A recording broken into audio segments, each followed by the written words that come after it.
What it is, everybody? Thanks for tuning back into another episode here on the Speedbug channel. It's been a minute since I filmed.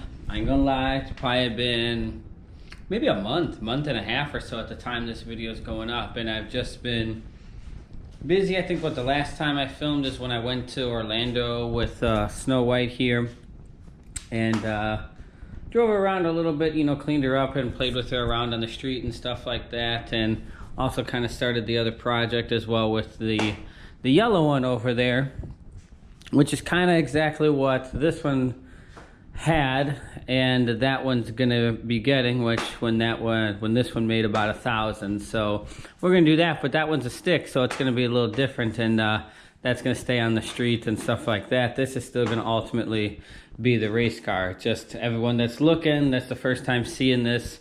Yes, I know this looks like the street car and this, that, whatever, but it's really not. This is a race car. But anyway, the topic of the conversation is really not about the cars. It's all about motorcycles today. And it's about the one that you guys don't see here, about my old 2020, well, old, but 2020 S1000RR M edition that I did have.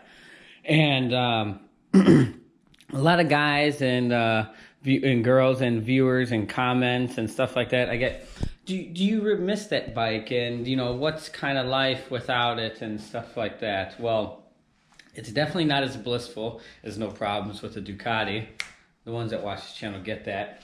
But I don't really miss that bike because it was really like way too racy, and I say it was a little bit, you know, way more racy than the R1M that I had. And y'all know me, I hate Yamaha, but I really did like that bike. And the S1000 coming from the previous gen and the previous edition, I really thought that this bike was going to be all that and better. And well, to me that it just wasn't. Is it a better bike?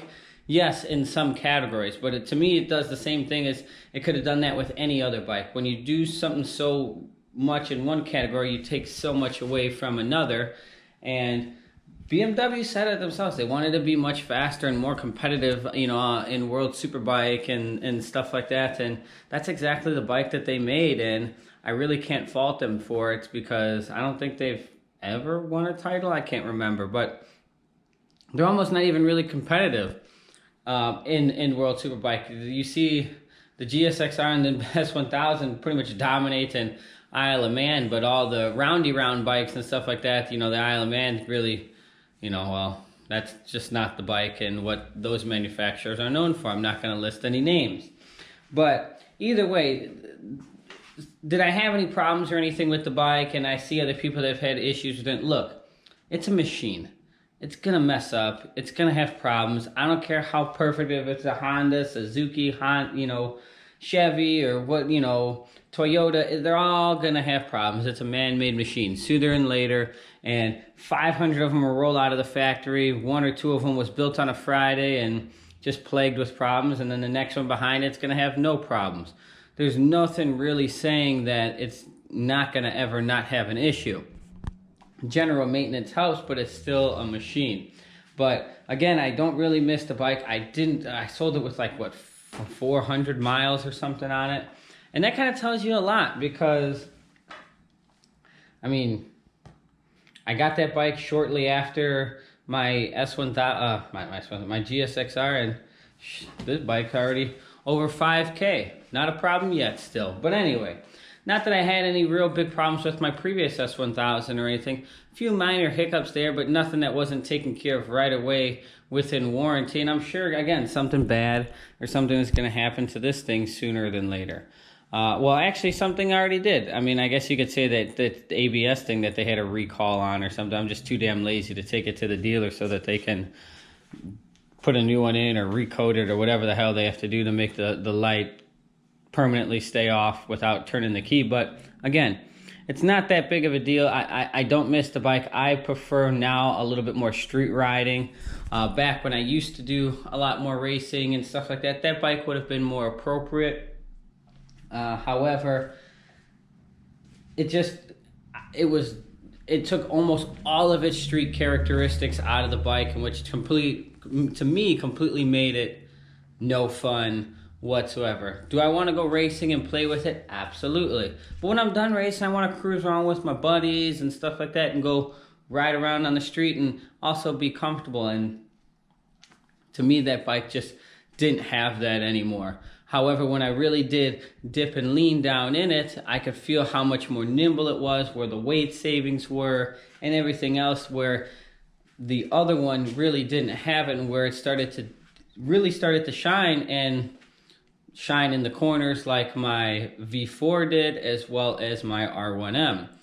Now, the previous version of the S1000, could I drag a knee on it? Yes. Was it stable? Yes, but it wasn't stable like the other ones, and you could feel its age and weight and stuff like that, as opposed to some of the other bikes, where the new BMW, it felt just like that, if not better.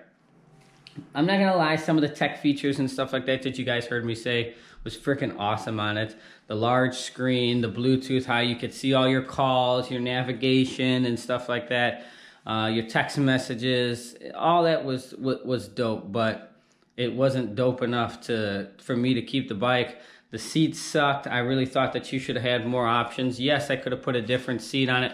Would that have changed it? To me, no.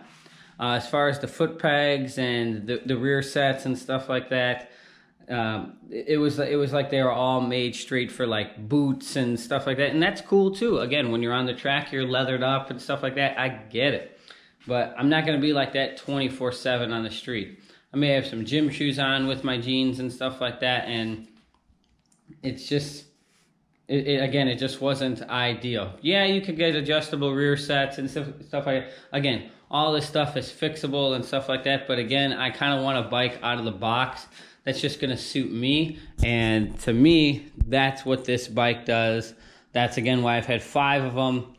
I do like them. I've tried them all. Not that some are not better than the other. I just prefer this, and hell, I would buy a 2015 to 2019 here in the States, 18 outside of the States. Another S1000 again, way before I would buy that new 2020 again. So I still don't regret selling my 15. My good buddy has it. He enjoys it very much. He loves it. He got a hell of a bike. He got a hell of a deal. And I think that's going to be his bike for some time to come. But no, I do not regret selling it. I don't wish that it was necessarily still here in my garage. I'm very happy with my garage going from 10 bikes down to 2. That's perfectly fine. As far as me buying another one, well, absolutely not. I'm not going to buy another one. I already had it. And it's kind of just, the been there, done that type thing. I really didn't want to, again, sink a bunch of money into something that I really wasn't sure that I was going to keep. That's why I didn't buy anything for it. Like exhausts and fender eliminators, which now that they have, because BMW really screwed up with that tail that they bought on there. Jesus Christ. But again, all aesthetics and things that could be fixed, exhausts and stuff like that, the flash and all that. Yes, when I first got it, there was like no flashes, but now, hell, anyone could do it now. But again, all things that could be fixed, and a lot of it, I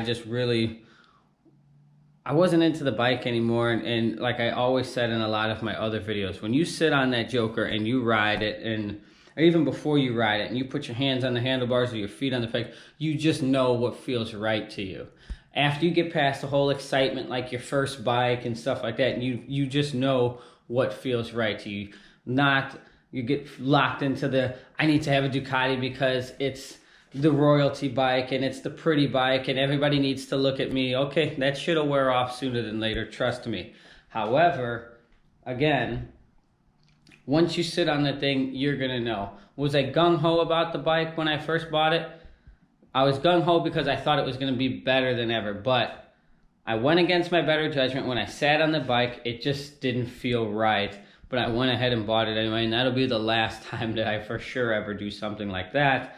But I still don't regret buying the bike because I actually got to physically ride the bike, see the bike, feel it, try and live with it, try and like it, and then just turned out it wasn't for me. And nobody thought that I was gonna say like, oh look, you know, Speedbug's got the first, you know, or what wasn't the first, the second S1000RR in Florida, and like one of the first, you know, probably maybe first 10 in the whole United States.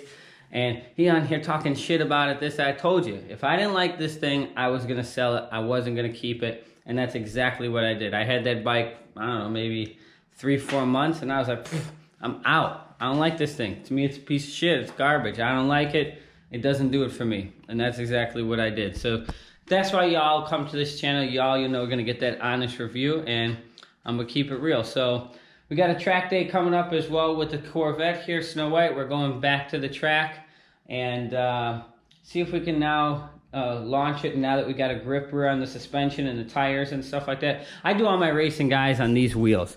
I don't put a drag pack or anything on this thing. My car is still set up very pro touring. It does all of these times and everything. Still pulls G's in corners and stuff like that. So I kind of like to do something that nobody else does. So we'll see. Well, we should have some content and stuff coming back up for you guys, and hope you guys stay tuned. Again, sorry for the delay. Happy holidays, Merry Christmas, Kwanzaa, New Year, all that above, whatever it is that you celebrate. Happy to you, and we'll catch you again. Peace out.